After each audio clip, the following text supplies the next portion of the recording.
There has never been a better time than now to come join the Bellisio Foods team. Bellisio has a new contract in place with plenty of awesome perks for their employees. From increased wages, access to the free health clinic, vacation after 6 months, and much more, Bellisio Foods is committed to putting their employees first. For more information or to apply, visit BellisioFoods.com/careers. Take advantage of these great new employee benefits and join the Bellisio team today. Visit BellisioFoods.com/careers to learn more. Comedy returns to Parks Edge Event Center just in time for Valentine's Day. Grab a loved one, your friends, and your family, and enjoy a night of food, drinks, and laughs with Karen Jaffe and Andy Frampton. Tickets are on sale now at EnjoyParksEdge.com. Get your tickets for the best Valentine's Day since your crush left that note in your locker your freshman year. It's Valentine's Day Comedy, Saturday, February 12th. Tickets on sale now at EnjoyParksEdge.com.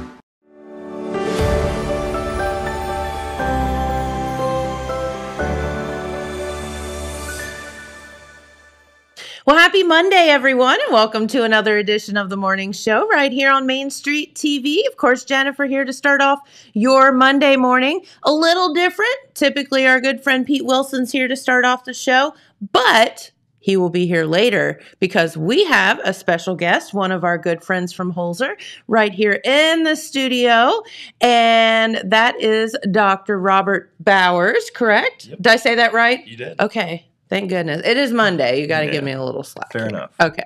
And after a Bengals game. That's right. Big win.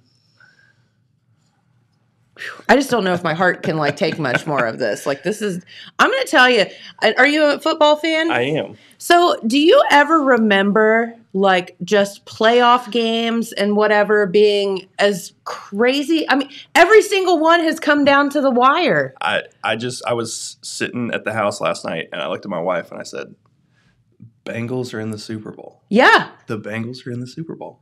It was crazy. The Cincinnati Bengals are in the Super Bowl. Dang. And if you watched the beginning of the game, I'm sorry, because it would have been better if you'd have picked it up about halftime. Yeah. My husband and I had rented a carpet cleaner for our bedroom, and he was like, well, looks like we're going to be cleaning carpets early tonight because, it didn't start out in the best fashion.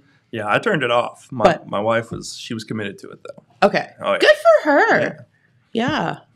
Yeah, see, she had that feeling. She could tell. She could tell.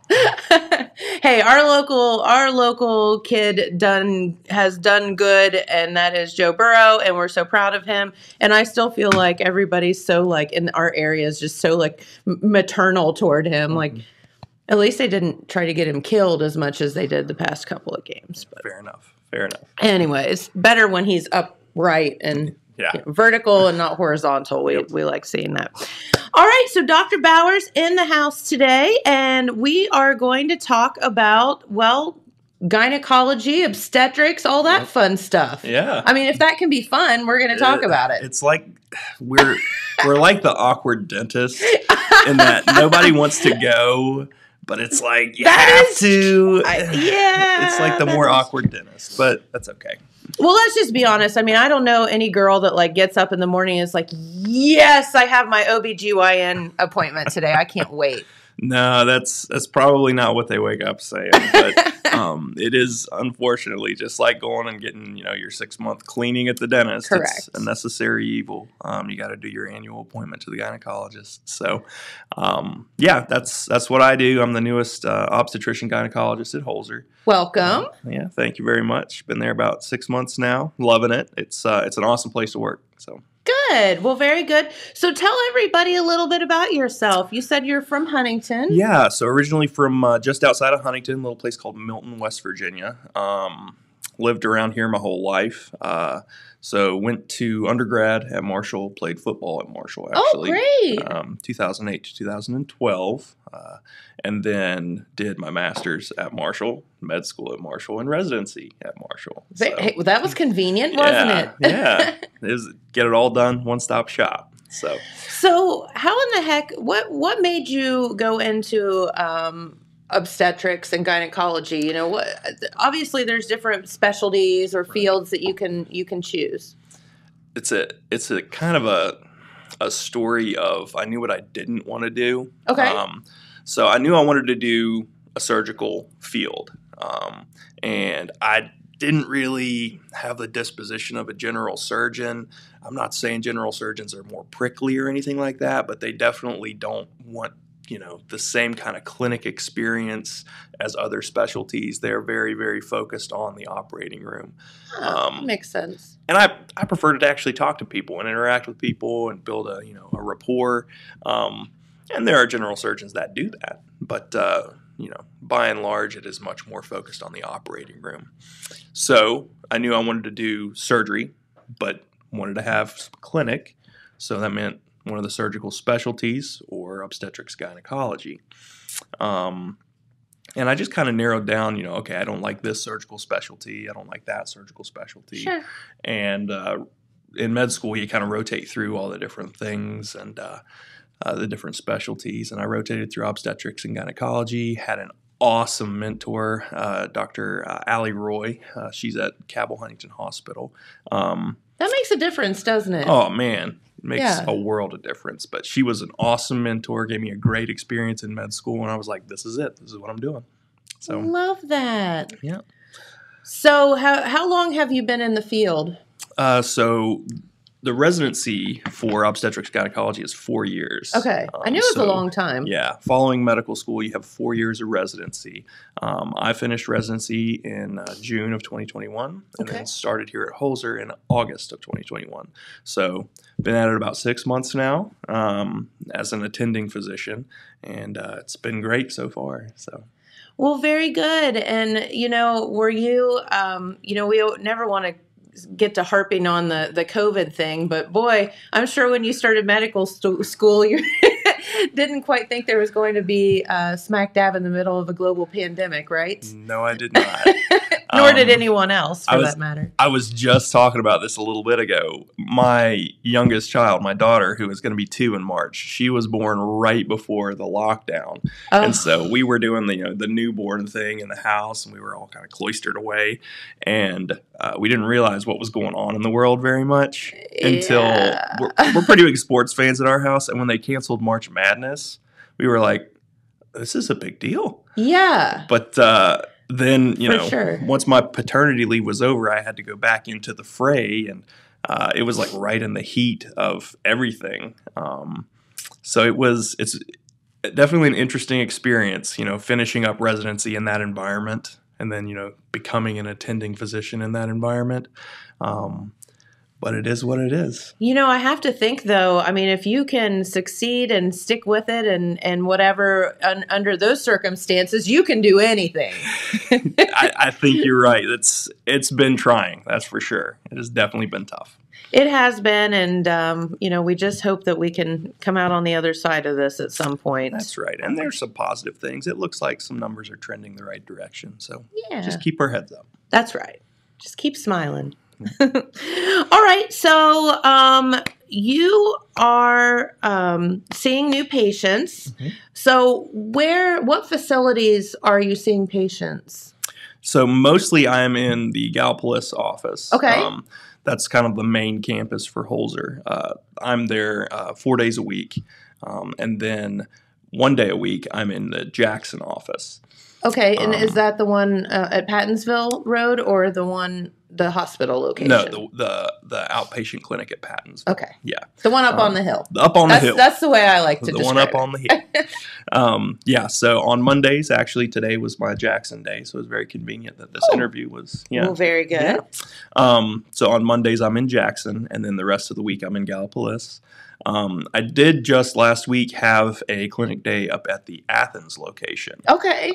And I'm talking to, the managers about maybe adding a day or two a month up at the Athens location. It's a great office. It's a great little spot. It's just really fun. So might end up having a few clinic days a month up there. You just want to go there because it's home of Joe Burrow. Well. No, I'm just teasing you. No, Athens is a cool place. It's fun. It is, for sure. All right, so speaking of OBGYN and that kind of thing, do you have a specialty within that? Are you seeing any range of patients? Who are you seeing right now? So I'll see pretty much anybody. I was trained in residency in pediatric and adolescent gynecology by an awesome physician, Dr. Jenny Yost. She's spectacular. So I'll see patients, as early as, 10, 11 years old, basically when things start to happen, puberty starts to happen, all the way through until, after patients have gone through menopause, up into their 70s, 80s, 90s. So what would be a circumstance when someone that's say younger would come to see you? So a lot of times, and it gets a little bit awkward talking about this stuff. There's like a weird kind of a taboo about this stuff. Yeah, I think so, but it is what it is. You know what? Every woman on the planet has a period. Right. Okay. So when girls start having periods, a lot of times it's not regular, it's too heavy, it's painful, things like that. So they'll see a gynecologist, they'll see what's going on. A lot of times, it's specifically a pediatric or adolescent gynecologist if it's a 9, 10, 11-year-old girl. But most generalists are trained in that field as well, as I am. And so, if a pediatric patient's having those kind of problems, they could come and see me. Or if they haven't started, their periods, they're, 14, 15, 16 years old. Sure. And that's not started yet. That's like kind of past being a late bloomer. Yeah. There's definitely, there's a standard deviation. And outside of that range, it's like, okay, something's weird here. Yes. So we can kind of try and figure out what's going on as far as your health and, why aren't you developing the same rate as everybody else? So. Okay. Well, no, and I love that because I think that, you think of, well, when you turn 18, you start going and whatever, and that's not necessarily true. Mm-hmm. In fact, there could be a lot of things happening before the age of 18. Definitely. Or not happening, for that matter. Yeah, fair enough. And another reason I see a ton of younger patients is for contraception visits. Okay. So, teenagers are teenagers, and teenagers are going to do what they're going to do. Right. And it is always better to come in to see the doctor, either your primary physician or, obstetrician gynecologist for contraception counseling. And, we're going to be straight with you. We're going to tell you, okay, this is okay, that's not okay. And if you need to get started on birth control or a long-acting reversible contraceptive like an IUD or an implant that goes in your arm, then we'll get you started there. And that makes total sense. And again, it goes back to this whole like weird stigma of I don't want to talk about it or whatever. But, parents, have the conversation with your kids because they're going to do what they're going to do regardless. No, that's right. It'd be real nice to go see this wonderful fellow here and make sure everybody's on the up and up. Yeah, definitely. And there's tons of studies out there saying, just counseling or providing contraception counseling does not increase the rate at which, teens and adolescents are. You're not encouraging it. You're just having the discussion. Right. Absolutely. And I think knowledge is power and key. So, have that discussion. Definitely. Nothing wrong with that. Definitely. And, sometimes it's easier for a parent to bring a child to a doctor, a professional that knows how to have that conversation versus, dad and mom. That's kind of fumbling your way through on your own. Yeah, definitely. I don't want to. I'll have the awkward conversation. That's totally fine.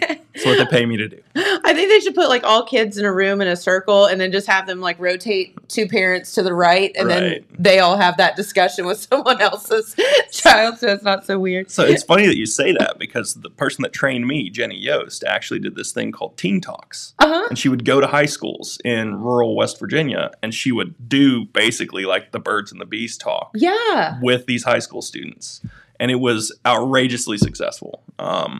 And, I've considered, if once I've established myself, if there's time and if there's a need. I think it's fantastic. Rotating through, Gallia Academy or, wherever. Yeah. Get kids talking, Yep, definitely. I think I don't know. I just feel like that's helpful, like to talk with your peers about things and you realize you're not alone about a lot of things. Right. Okay, so that's not just me. Yeah, we all have the same worries and fears and questions and whatever. And then, absolutely. Yeah. All right. So you see patients from, preteen all the way up to end of life. Because, as women, again, as I said, it is not like I get up in the morning and I'm like, yes, it's OBGYN day. I can't wait. But at the end of the day, when all of it's over with and you have those tests that say, hey, you've checked out for another year. You're good. You're okay. It's very soothing too. Yeah. And it's really important because a lot of times that OBGYN visit is going to be for, a pap smear screening, which is super important. It is the most successful screening program in the world regarding cancer prevention and screening. Yes. It is unparalleled. The mammogram screening is not as effective or as efficient. Nothing is as good as a pap smear screen with detecting, precancerous lesions and things like that. So it's really, really important for the prevention of cervix cancer, which is one of the most common female cancers worldwide. So. That's right. And, I won't mention any names, but my neighbor who is the mother of a couple of young children, she's going through that right now. And she said, it's because I just didn't care about myself or care for myself as much as I should have. Let that go a couple of years. And here we are. And go every year and get that done. It's very, very important. And I understand when you have kids and, all of this stuff, it's, I think women tend to put everybody else first. Yes. But please don't, because, it's something that's, as you said, so easily detected and prevented. Yeah, it is really successful at detecting really early precursors that we can do something about before it gets really bad. Yeah. And that's a great point about moms putting a lot of people before themselves. They do. I get a ton of patients that they have reached, kind of close to menopause or just before menopause or just after. And they're like, my kids are finally out of the house. It was time for me to get a tune-up, basically. And I'm like, where have you been for 18 years? Yeah. So, no, it's definitely important to stay on top of that. You got to take care of yourself as well. And I realize moms have a huge responsibility. Just women in general have a huge responsibility that men do not have. I get it. My wife would probably say the same thing. But this is why he's still happily married. There you go. He knows this. Yeah. But yeah. But yeah, no, we need to, women, you need to take that time for yourself and there's, just a few important tests that you need to do yearly. And of course, the pap smear would be one of them. Also, your mammogram is very important. And, self-checking is very important as well. Yeah, we give counseling on self-breast exams at most annual visits. And then also, as far as mammogram screening, it is important that you continue, with your annual mammogram screening once you get started with that. But general health as well, because obstetricians, gynecologists are primary care. So if you're coming to me for your primary care, I'm going to make sure your blood pressure is okay. I'm going to make sure your sugar is okay. I'm going to make sure that you're up to date on your colonoscopy, on all of that stuff. That's exactly right. And if you're having an issue other than what you think you're there for, I've done that numerous times and talked, because, that's what you're there for. And a lot of, I know some women they go to their OBGYN just for their primary care as well. Yeah. I don't love managing COPD or hypertension, high blood pressure, but I'm trained as a primary care physician. If I have to manage your high blood pressure or your diabetes, we're going to do it. Listen, if you're that person that once a year to get to the doctor is about all you're going to do, then spill it. Yeah. Just you'd rather get it all out spill there. It. That's right. Yep. We'll just we'll take our time. We'll get through everything, and we'll address every problem. So. That's right. So see, they're easy to talk to, and look at him. He's so sweet.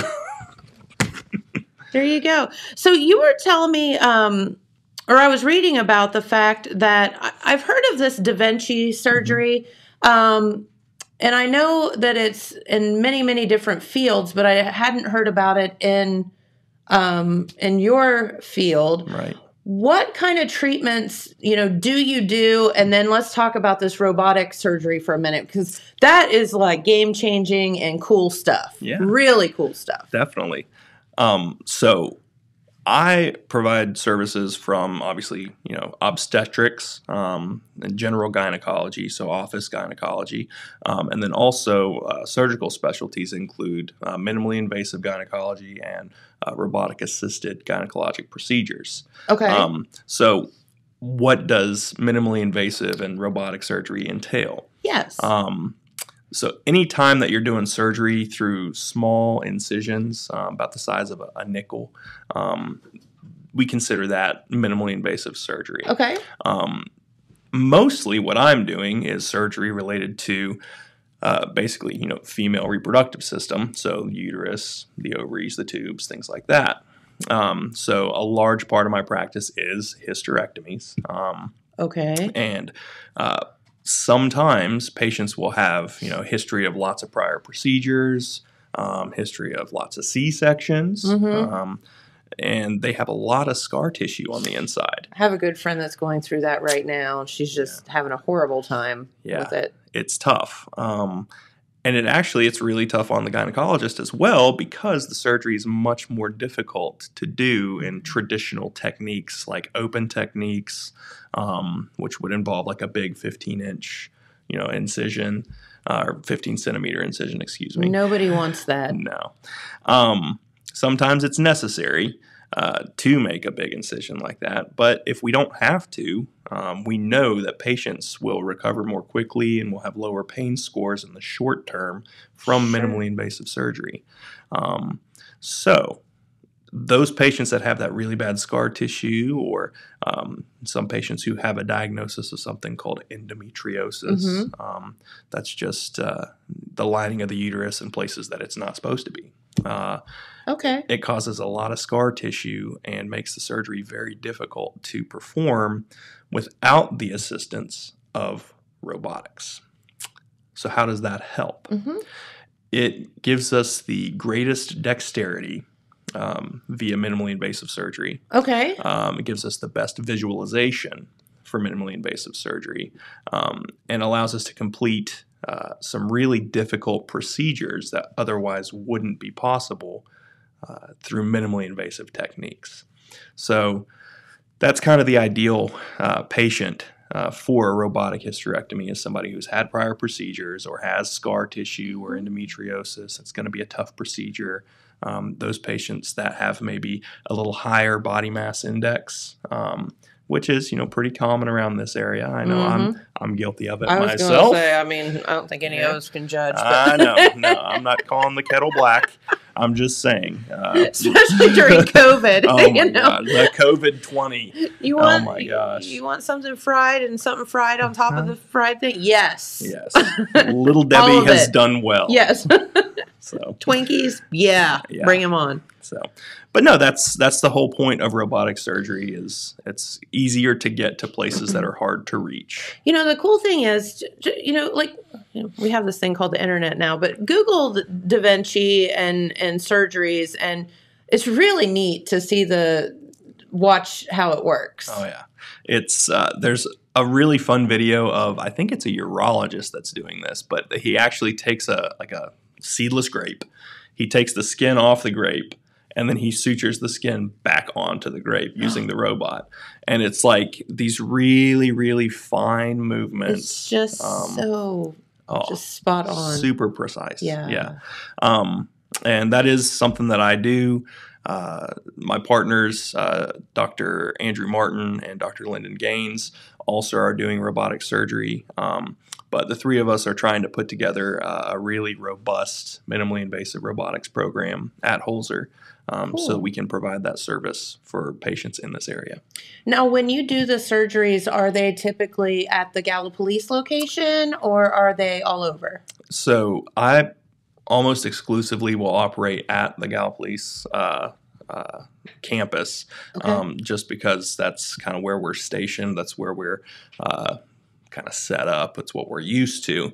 But the Jackson office has talked to us about more minor procedures and getting back into operating up here in Jackson. I know Dr. Gaines, I believe, used to operate up here, and he has kind of moved back to the Gallipolis campus. But we're trying to get that started again, and if there's a need for that, absolutely, I'm happy to fill that niche. So.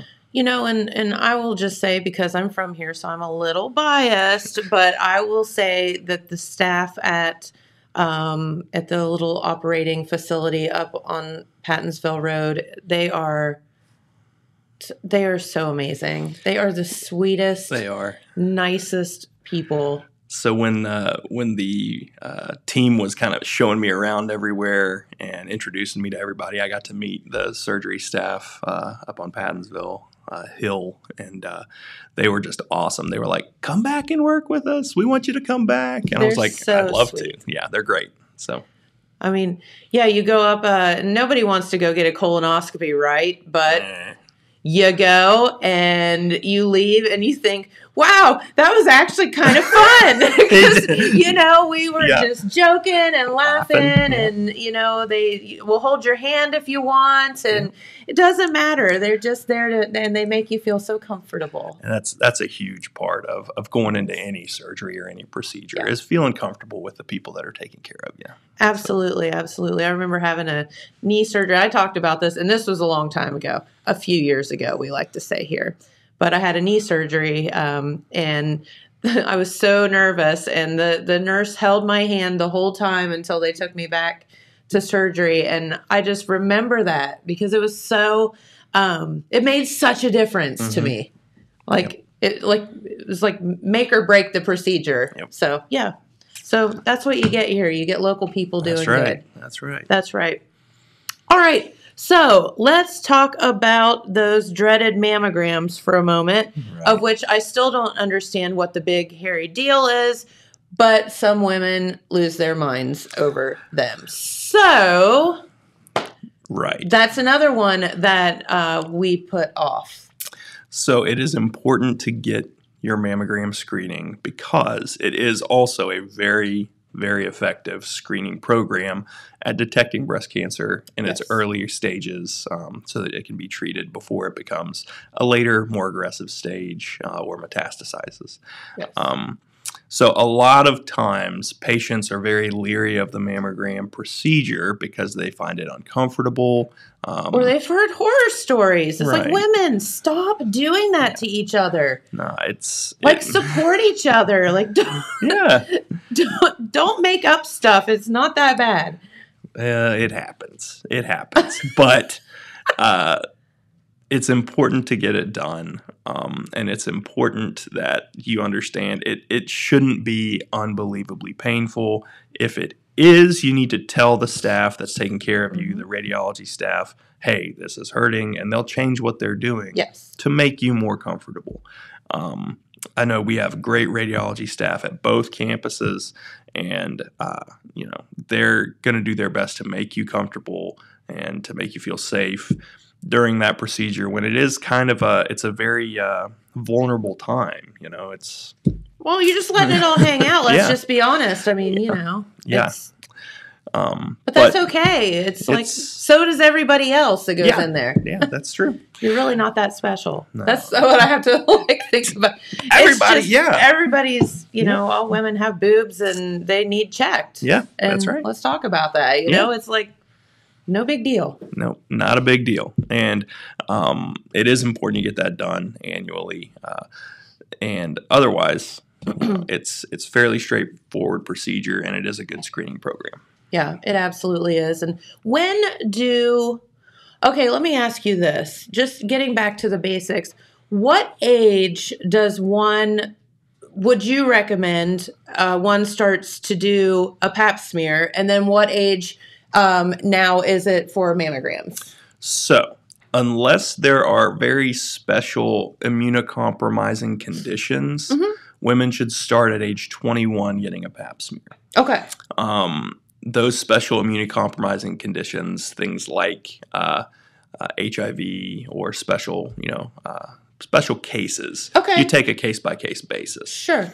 But the broad strokes are 21 years old, you should start getting your screening.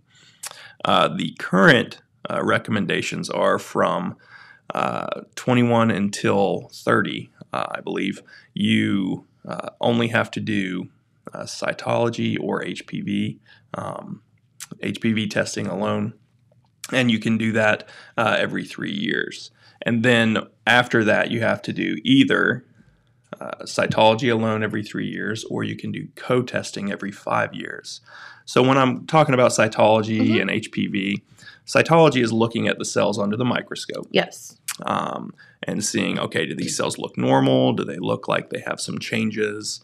What's going on here? And then when I'm talking about HPV, I'm talking about human papilloma virus. And that is the virus that there's a ton of different strains. Pardon me. And some of those strains cause things like benign, like warts that you get on your knee or your thumb or your toe. Correct. Some of those strains will cause things like cervix cancer.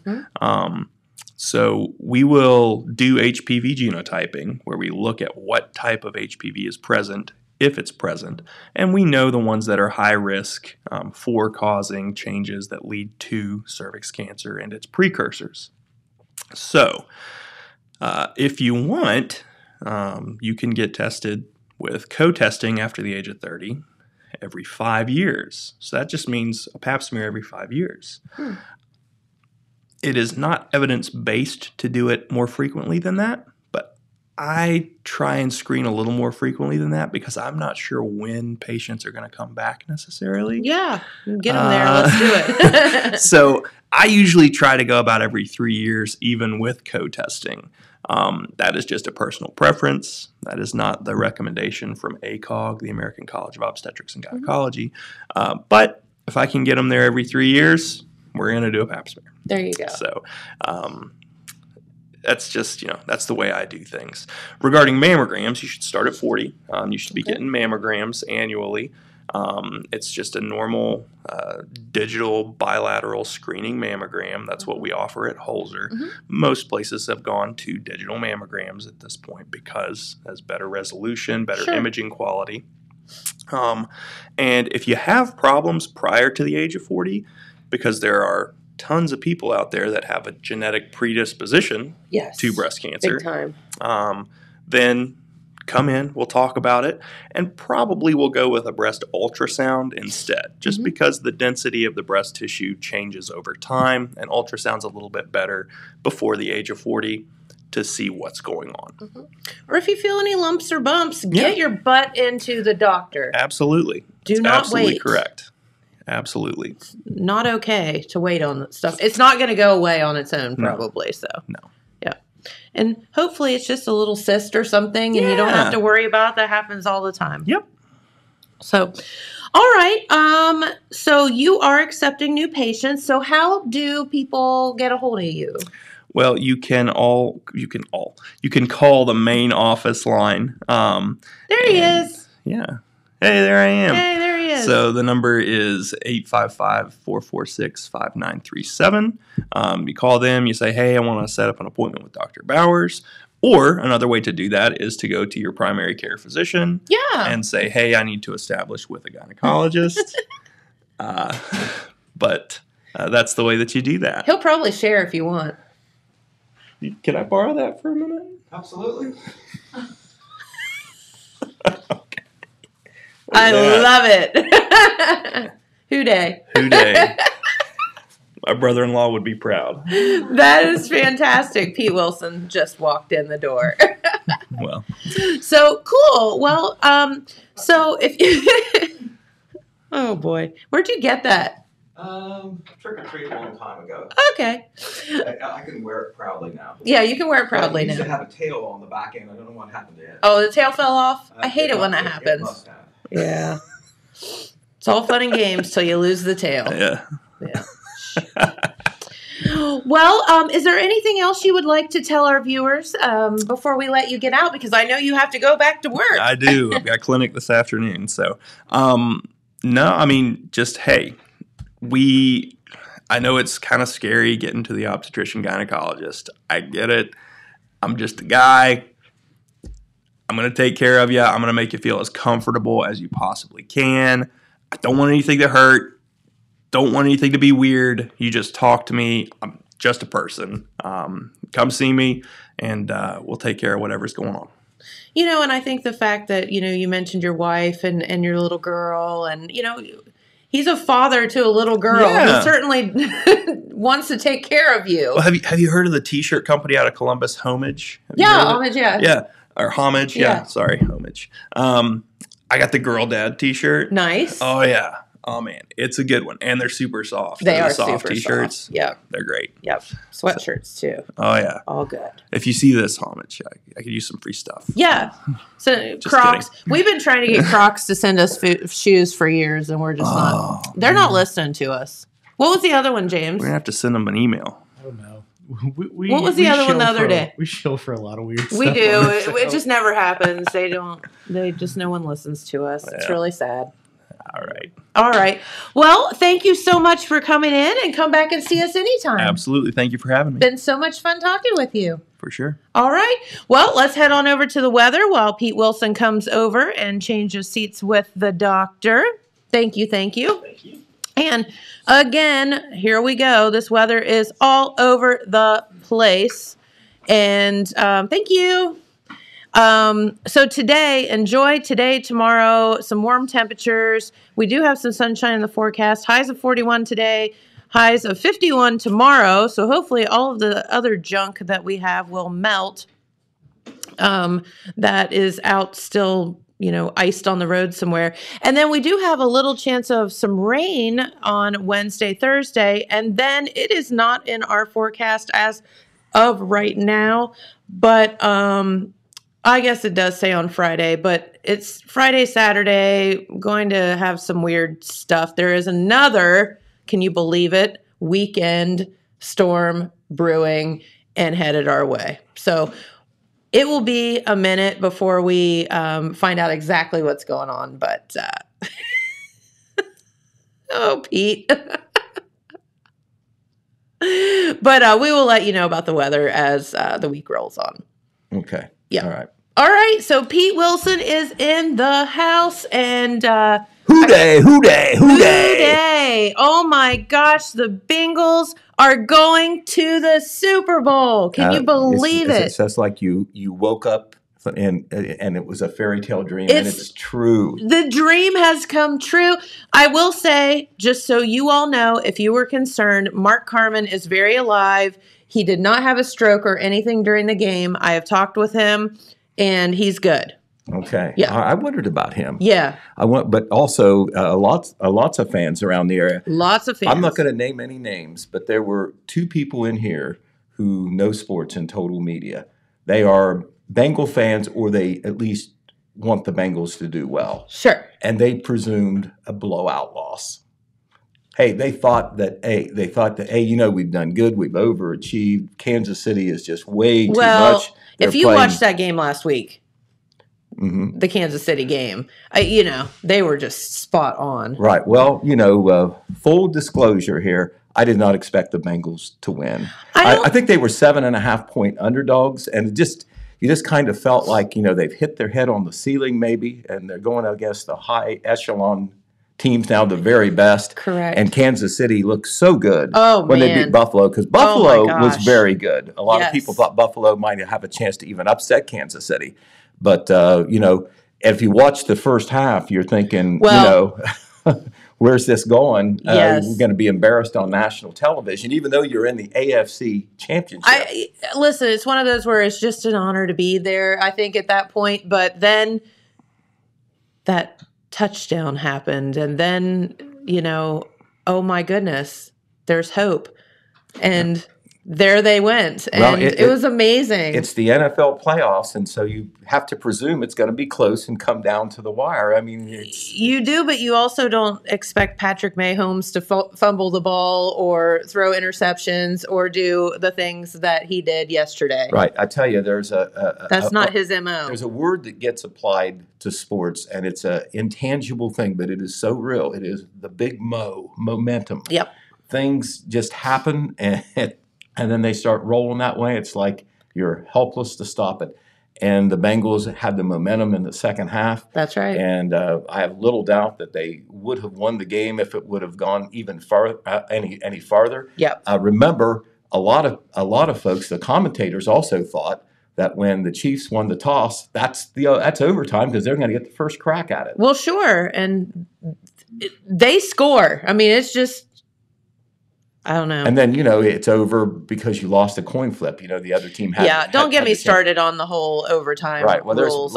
It's ridiculous. Lots of debate about that, but you have to say the Bengals did call the toss. So they did. That's the second week in a row, too, that the team lost. But it is just, I tell you, of course, there's layers to this. It isn't just that the Cincinnati Bengals are the local pro football team because they're closer than Cleveland. I know that there's probably maybe even more Cleveland fans in this area than Cincinnati because of the historic roots of the Browns. Mm-hmm. But what the Bengals have, in addition to geography, is they have, of course, Joe Burrow. That's right. And Joe Burrow, of course, is a hot item right now all across the country in the NFL. But because he's from southeastern Ohio, because he's from Athens, because he played on our local football He's fields, all of our sons. He wore the 740 area code on his T-shirt when he got drafted.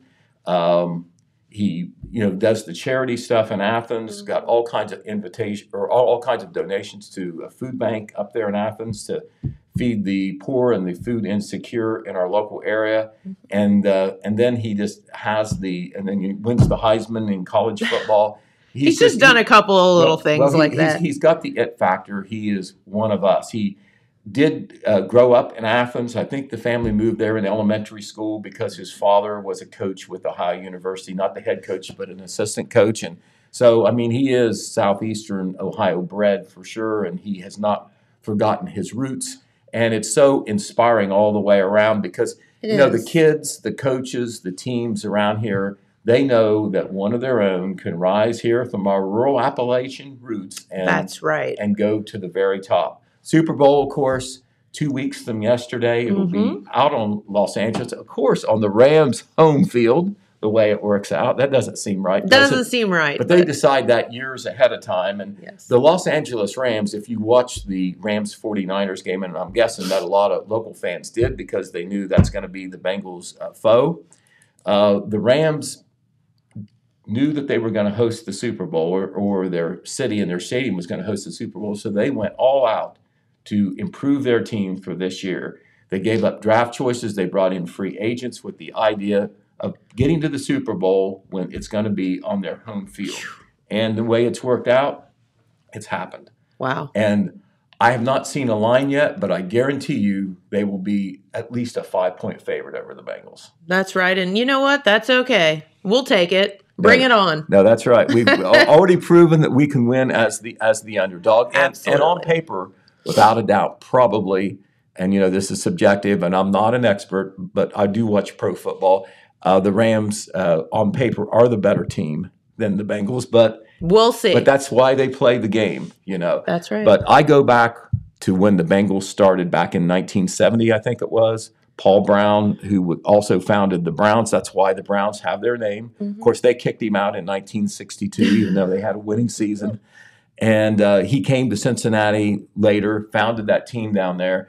And a lot of fans kind of had a holding pattern because a lot of fans rooted for the Browns here. I was one of the ones that jumped on the Bengals bandwagon from the very beginning. It isn't just Boomer Esiason and Ken Anderson. I go back to Greg Cook and Paul Robinson, the very first team. A few years ago. I'm one of those Bengals fans that also roots for the Browns. They're kind of like my second team because, they didn't do anything wrong. Right. And I remember Jim Brown in the 1965 championship game where the Browns upset the Colts and Johnny Unitas to win the NFC championship, which was then the Super Bowl of that time. And but the Bengals, what happened with the Bengals? They got good pretty soon under Paul Brown. They were in the playoffs within 2 or 3 years, and the Browns kind of went downhill. So a lot of the Bengals fans stayed Bengals fans, and some of them dropped the Browns, some of them didn't. I'm one of the ones who didn't. The real rabid Browns fans hate the Bengals, probably almost as much as the Steelers, and that is hate with a capital. That with a capital hate. That is hate with a capital H for sure. But I will have to admit that I was in front of the TV, and when they kicked the field goal, after they got the interception, you knew it was possible. But when they drove into position, for that field goal, a fairly short one for Money McPherson. You know, that's the nickname of the rookie kicker. You knew that it was probably going to happen. And when it happened, I will admit, I'm not a real emotional person.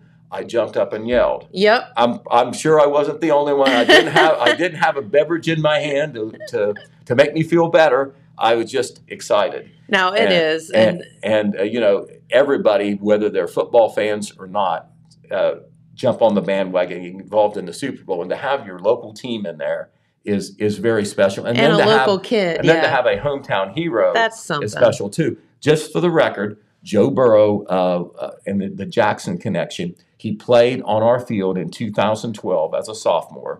Jackson did not play them when he was a senior. James has the footage there. Oh, yeah. Okay, cool. That was in 2012 now. And Athens won that game 21-14. He was a sophomore then. And I remember Jackson has always had good football. And I wondered if Athens would be good, even though they had this hotshot young quarterback, if they would be good enough to beat Jackson. I kind of doubted it, but they did. He passed well, but he also ran, I remember, for about a 60-yard touchdown run in that game. Wow. And in 2013, Jackson had a good team. They were a young team. They would get a lot better in the next couple of years. But they played over at Athens and lost 49-0. Oh, wow. Which is a very un-Jackson-like loss. Very much. And, of course, Joe Burrow was the quarterback then in 2013. In 2014, of course, he took his team all the way to the state championship game in their Division 2 or 3, I forget what it was then. But they played Toledo Central Catholic in a memorable state championship game. It came down to who had the ball last, and Toledo Central Catholic won by about 4 points, I think, something like 49-45, some crazy score. It might have been even 59-55 or something. But it was amazing. That must be Joe Burrow's touchdown run, if you've been watching on the monitor there. Where there's number 10. He wore number 10 in high school. He's changed to number 9 in the pros. I think he was maybe number 9 at LSU as well. But, you know, he had a presence about him even as a sophomore. He had that it factor. We hope to do some special coverage. It hasn't happened yet, so I got to be careful what I say. But we hope to get some interviews with local coaches about their memories of Joe Burrow and what they thought about him at the time, and also what it means to them and their football programs, their sports programs, Joe Burrow's success, him being a Southeastern Ohio guy and a product of Athens High School who played on our fields, on our basketball courts and so forth. You know, and he was a very good basketball player too. Yeah, and people forget about that. But, you know, what I love about that is, you know, what a good inspiration for our young kids coming up. It definitely is. Yeah, we hillbillies down here can do just the same as everybody else. Right, and you know, even though, and you know, I don't mean to be the poor mouther here, but a lot of times kids and people from our area have to do extra to prove themselves. Sure. It's kind of presumed in some of the high echelons of power that you know, you weren't in a competitive situation as they are in the big cities and the wealthy suburbs and like that. And Joe Burrow, of course, remember, really didn't get recruited heavily by Ohio State. And as it turned out, when he went to Ohio State, and I don't blame Ohio State because Dwayne Haskins and Justin Fields were great quarterbacks. It was bad timing. And he hurt his hand, too, that 1 year. But it worked out well for everybody. It worked out well for everybody. Of course, he went to LSU, had a good year his junior year, and then senior year, well, you know what happened. All of it happened. Won the Heisman Trophy. I mean, I wish he would have done that at Ohio State, but, you know, I understand why things happen. And Joe Burrow has addressed that in press conferences. He felt that his Ohio State experience was one of the reasons that he has been so successful. Yes. It made him work hard to catch up and try to pass those guys who were ahead of him in the pecking order. He didn't. I don't think it was his fault. It was because they were very good too, and they were ahead of him to start with. And then he chose a new path for himself. But, you know, he left with grace and poise. And I think that that's the big thing is, you know, most people transfer, they leave. There he is playing basketball. And there's hard feelings and it's not done properly. And when he left Ohio State, it was nothing but respect all the way around, I feel like. And it was just done properly. Right. I know he's kept contacts with some of his ex-Ohio State teammates. and they were very proud of what he did. And even though he did it for LSU, nobody held that against him that he went to LSU. Probably some people thought, you didn't get a fair chance, Joe, and all that. But Joe went to LSU, and you suddenly saw some LSU jerseys around southeastern Ohio. That's right. Because of what he did. So, and it's funny because I think Carmen mentioned it when he was in the other day that when he went down to the playoff game last weekend, there were a lot of LSU fans. There were a lot of Joe Burrow fans there, not necessarily Bengals fans, but they were there for him. Right. And Joe Burrow. You don't see that very often. No, you don't. And Joe Burrow has been transformational for the Cincinnati Bengals. Yep. If you probably don't have to be a pro football fan to know how since really for the last 20 years it's been miserable. Yep. If you're a Bengals fan, you're talking about pretty bad. You're talking about losing, Yep. frustration. If you do make the playoffs, it's not very often. Then you lose right off the bat, and just by the force of his talent and his presence, he has lifted this team. Remember, just 2 years ago, they had 2 wins, I think it was, yes, all year. That was how they got Joe Burrow. So that might have been a good season in It retrospect. was, listen, yeah, you'll take it to end up where you are today. So. Right. So just fantastic story, and everybody is going to be so excited heading into the Super Bowl. Yep. And then in the Super Bowl, it's just it's kind of like a cultural thing. It just isn't a sports thing. Everybody, it's an event. You might go to a Super Bowl party and never watch the game, but Correct. It's just everybody gets involved in that. That's right. And what they're talking about doing a change. Haven't heard a whole lot about it on the big stations and everything, but they're talking about maybe doing the Super Bowl on Saturday. There's been some talk about that. And one of the reasons is, Saturday night's kind of like a night out anyway. Nobody works on Monday. No, that's why. No, that's it. You got it, girl. Biggest call off day of the year. The absenteeism on that Monday after the Super Bowl. Well, they don't start it till 6:30, and then it's over at 10 o'clock. And some people do party as well as watch the game, if you know what I mean. Yeah. Yeah, and so they're feeling real good or they're not feeling real good on Monday morning. So. But anyway, regardless, what a feel-good thing for all the area. Yes. Joe played basketball too. You saw some clips there of him playing Benton County. Thanks, James, for doing all that. Right. No, that's very nice. I think there were some pictures posted of when Joe was in the 3rd grade too on social media. So everybody's looking for that stuff. He probably looks still about the same because he has that baby boy look. Between he and the kicker, I don't know. They both look like they're 14. Right. They're so cute. Right. Well, that's good because we've got him for a long time. That's right. And one of the priorities in the off season has to be getting him some better protection. Yes. Yeah. However, you got to keep him vertical, not horizontal. Right. However, only 1 sack.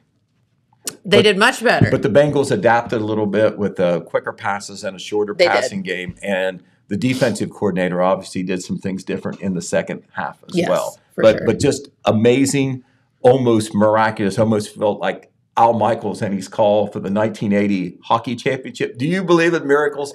That's almost seemed like what it was, especially the way that game started. And as a long-suffering Bengal fan, I am so excited. I know I'm not the only one out there. There may have been even a few Browns fans saying, "Okay, good." No, you got to go Ohio at this point. Right, that's what I say as well. And everybody tends to root for the underdog. There was something posted on social media, Jennifer. It was a joke, but you wonder if it's true. It had all the states, United States in color. It had the red for Kansas City and orange for the Bengals. And the only states that were red were Missouri and Kansas.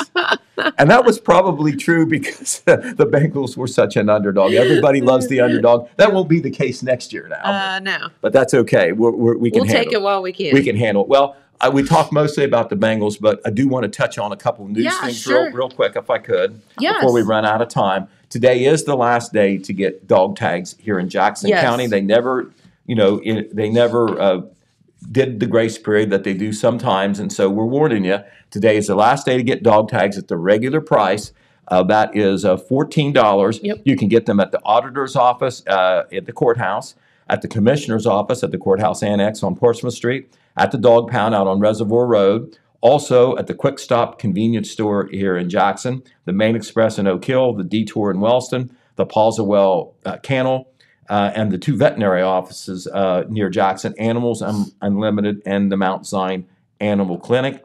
After today, the prices will go to $28, double, and you also face a possible fine, especially if you're in a situation where the dog warden was involved with your canine and it's unlicensed. All right. So once again, that's your last chance. Also today, ODOT District 9 has announced that they're doing some utility work near the intersection of 32 and 327. That's the so-called Wellston exit there off the Appalachian Highway.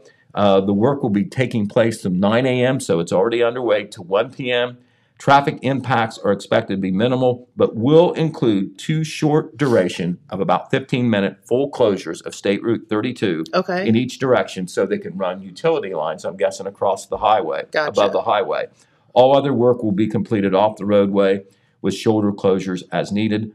Once again, that work should be over by 1 p.m., but if you're heading that direction, be prepared maybe, if your timing's wrong, to have to go around or wait. All right. I'm sure it will be a very short duration there. Also, we want to tell you about something that happened here in Jackson, where Jackson Interim Police Chief Brent Hinch, very proud, he posted something on Facebook. We picked it up in the newspaper for a story, and what the police department did was they were doing some patrolling. And this happened on Thursday morning, about 2:50 a.m., so we were in the middle of the night, and they received an alarm call from G Vapor, which is on Water Street. Had a security system there, heard the alarm. They moved there quick, and Patrolman Tom King was there within 2 minutes. They discovered that the door to the business had been smashed in with a brick, and after taking a few minutes to clear the building, believing that someone may still be inside, the patrolman discovered the suspect had smashed the door, entered stolen merchandise in less than a minute, and then had successfully fled. The theft appeared to be much like the smash and grab situations that have occurred in the nightly news all across the United States. Oh, so is that the person? Is that the? That's a surveillance photo of the suspect. Now, they did some quick investigations, including having the advantage of the surveillance photo to see what the suspect was wearing. And within a very short time, they had that suspect in custody. Oh, you're kidding. They had the suspect in custody. Turned out to be a juvenile, under the age of 18. They obtained a confession as well as some other incriminating evidence and the stolen merchandise. All that. So it worked out very good for the police department. And this is what Brett Hinch, the interim chief, said about it. And he wanted people to know, this wasn't the crime of the century or even the crime of the month, but I want Jackson residents and business owners to know how proud I am of the dedicated officers of this department and how even many of the new hires and experienced tenured officers and add layers of protection by not just being first responders who take reports, but actually are out there in the field stopping crime. Solving that stuff. Right, exactly. And so, this is the value of having, 24/7 protection, which has not lost. It's there. There's fewer officers than there used to be. They're getting back, not to where they were 2 or 3 years ago, but to a higher level by hiring back some of the positions that were lost when there were budget cuts and when other officers left because of retirement. Hey, listen, I'm going to tell you, I feel like, the Jackson Police Department and all of our surrounding police departments, but I know I had a case where somebody had done something to the outside of our building. We got them on security, sent it down there to them, and it was like, okay, well, we're going to take a look at this and whatever, and got a call Thanksgiving morning from Brett Hinch. Said, hey, we found this guy. And it had been, a couple of weeks, but through the footage and what the person was wearing, they saw them walking down the street wearing the same thing. And, got a confession. And, so just they're always out looking, whether, I'd given them the stuff, kind of almost forgot about it. It wasn't a huge deal, but it was kind of a deal. And with cutting some wires and things like that, and they didn't let it go. Right. They were still looking a couple of weeks later for this person. So and they found them. All right. I think that's amazing what they do. That was very good. And on Saturday night, we have to mention this because we gave them some promotion heading into the weekend. Open Rail had that concert at the Marquee. That's right. Here they are warming up. I believe that's a warm-up photo. Red Thompson Jr. was going 3 places on Saturday, and he went there for their sound check, just to get a picture. Sure. And then I do understand that they had a performance. It was well received, of course, because they're a great band. Because they're awesome. They certainly are. We know that firsthand. They've made several performances around the area and even out of the region in the Nashville area. They're an up-and-coming band, and nice guys on top of that. Yes. But so fun. we'll have some coverage from their concert and from other things that happened over the weekend, too. And, when we come back later in the week to talk about the news, we'll pick up on some of the things we didn't have time for today, including, and, I'll just tease a little bit on this, but, you can read about it in our Saturday edition of the paper and on our website, thetelegramnews.com. There is no new life now for the Louis Theater in downtown Wellston. So cool. And there it is. You remember, I'll just say a couple things really quick. Back in March, the owners, Steve and Melissa Hammond, they're MacArthur residents. They also do the Hammond Hardware in Wellston. Yes. They had bought it several years ago, but it's a big money thing to do something with it. And by last March, they threw their hands up and said, we just can't do it. And they had some other things going on in their lives, including the hardware store at that time. Right. And since that time, nobody has really come forward to either buy the building or take over the project, and the city didn't want to get involved in it either, even though they're rooting for them. When that building had a chance to be demolished because the city is receiving maybe some grant money to do it, and they don't have to use city money, the Hammonds had second thoughts and have decided to renew their efforts to renovate, fix up and renovate the Louis. The big thing is to replace the roof first. But the good news is the building is structurally sound. They had a contractor look at it late last week. Wonderful. And unlike the Eagles building down here in Jackson or the Bowman building that was next to Elizabeth Flowers and Gifts, this building, even though the roof is not there, I know that doesn't sound good, the building itself is structurally sound. The walls are thick. They're not crumbling. Everything in the building except for the roof is good, and the building can be saved. And so, of course, the big thing now, and it is big, is finding the money. And obviously, it's going to start off by looking for grants. And if they get the grants on down the line to make this into a cultural arts center, they're going to probably have to get some private fundraising too, all the way the Marquee did. Yep. So Absolutely. anyway, that's just a little bit about that. We'll say more about that, on Thursday. But that is certainly one of the big stories happening right now, Jennifer. That's super cool. All right, Pete. Well, thank you so much. James, is there anything else we need to do? No? I just have one more question to ask. Yes. Who they gonna beat them Bengals? Nobody. All right. Don't mess with Joe. People are laughing with you, Pete. Okay, well, good. I do have one more question before you get out of here. Pete, do you have to renew the dog tags on your hat? That's a good question. Well, I hope not. The hat is not worth $14, so I hope not. But it means a lot to me right now. There you go. Finally, right? Yeah. The kids liked it when we wore it for trick or treat. Good. All right. Well, got to get out of here for the day. We hope that you've enjoyed the program. And thank you, Pete, for spending your morning with us. And, of course, James, for looking up all the footage. That was really neat to see. That was great. Burrow That was great to have his in young there. days. So, all right. Have a wonderful day, everyone. And we'll be back here tomorrow. Thanks for watching. Bye-bye.